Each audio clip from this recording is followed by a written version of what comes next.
Hey guys, got another video for you today, and actually it's kind of just piggybacking off of the last one I made. 2 games after I played in my 105, I got my T49, once again just to get the double up for the Tuscop. And I'm on No Manhan again, which is kind of funny, but another fun game to show you guys. So in this game, there's 4 9s on each team, and right away someone on our team says just keep that T49 away from me, and he's talking about their T49. Obviously he's gotten either derped or just harassed by scout tanks, so I'm gonna give him the affirmative.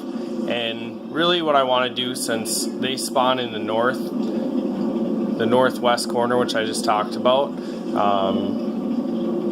what I want to do is make sure that they can't come across the A line. As long as they don't take the northern part of our side, we should be good. If I force them to take the south, they get funneled into 2 locations, really the H line or the K line, unless they want to drive through the middle.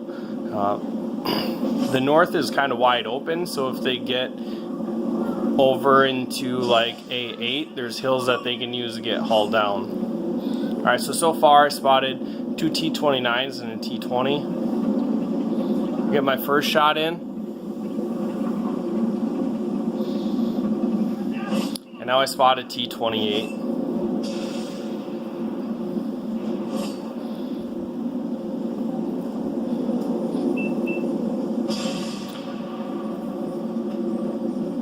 In my T49, I like to derp, also in my Sheridan. Really, they're not like my go-to scout tanks, so usually when I do play them, it's just for sheer fun.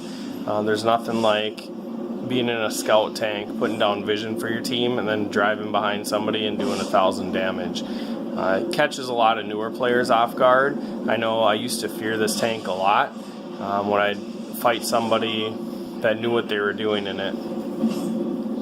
It's got a huge learning curve. When I first got this tank, I tried to grind it out and enjoy it, and I couldn't do it.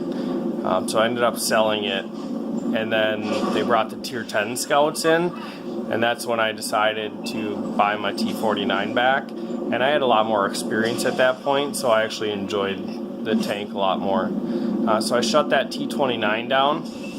And now I'm getting spotted by this T29 right here. Like I said, if they move across into our northern territory, we're probably going to lose. This T29 is aware of that. He is trying to make a push, but honestly, he's not going to make it. I also notice that Artie's shooting from A1 or A2, so I'm going to put that in the back of my mind. I believe I also turned my mic on and let them know where he's at. So I spot the AT7, and I also spot a Charioteer. And I hit the AT7 only for like 100 damage, but I track him up there. The real nice thing about this match is Artie has a mic, so he's telling us which targets he's shooting at, how much time he's got left on his reload, and he's asking us to like track targets. So if you can get communication with your Artie, that's really important and give you a leg up over the other team. And now I notice this T29 has just moved some more. He's getting more aggressive. So what I want to do is break him from my vision circle, my detection circle I should say. And to do that, I can probably just get into the northern part of A6 and be able to get some cross shots on their team anyway. So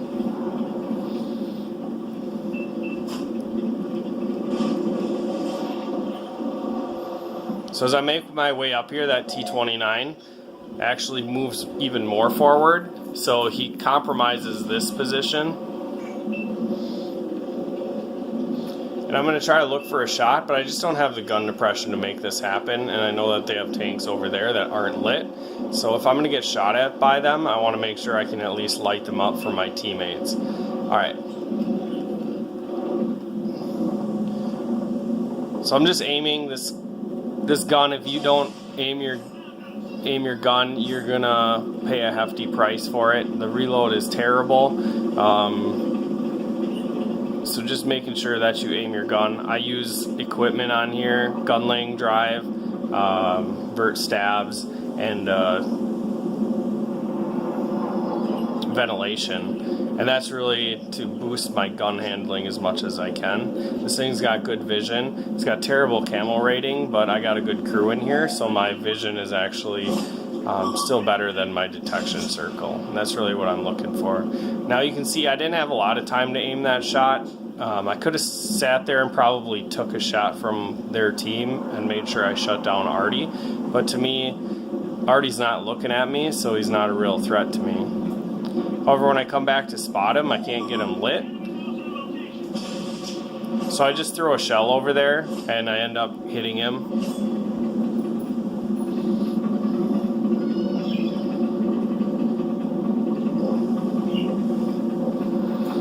And now at this point, we're 2 tanks down.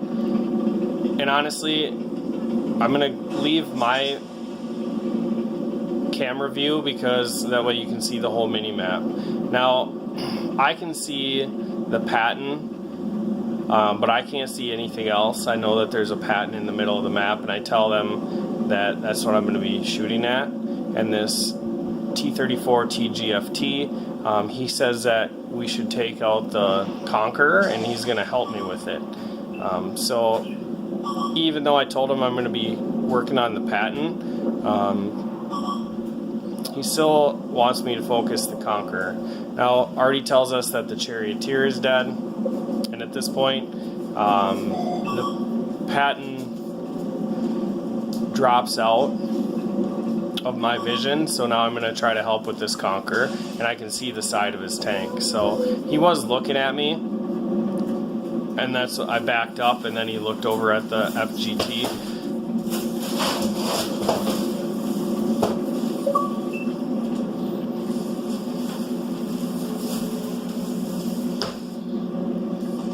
Now I'm just going to jump back in the tank. Alright, I can see this T28, and I shoot him, hit him with my derp shell. I don't do a lot of damage, but the other good thing about this gun, the fact that it shoots high explosive ammunition, is that it's going to damage modules whenever it penetrates and does damage. Even there, I think that I damaged his gun because his shell went so high. And the T28 is actually pretty accurate when it's aimed, and he wasn't really moving around. So I tried to get back to save Artie. Artie's important on this map, and you can really win this map or any big field map with artillery. And since our artillery was communicating, he was a good Artie player. But I get back and I shut that SC100M1 down. Once again, it's just a lot of aiming in this tank. You got to be patient with your shots. And the biggest thing is you don't want to trade your health. Now, you'll notice a lot of T49 and Sheridan players, they will just sit in the back or they'll try to support heavy tanks. And that kind of puts your team at fault or a disadvantage, because if they have, let's say, a 1390, then that 1390 is spotting for their team. And if you're brawling in your T49, you're not getting vision out for your team like a scout should. So I'll get a shot in that T28. Side shot gives me 528 damage. And then their T34 shuts down our GFT. So I'm going to try to get behind him. He's backing up, and he does an epic fail and falls. So what I want to do is just blast his engine deck, and you can see I land it right in there. So that's for my 7th kill. And I'm just going to get to end the game stats here.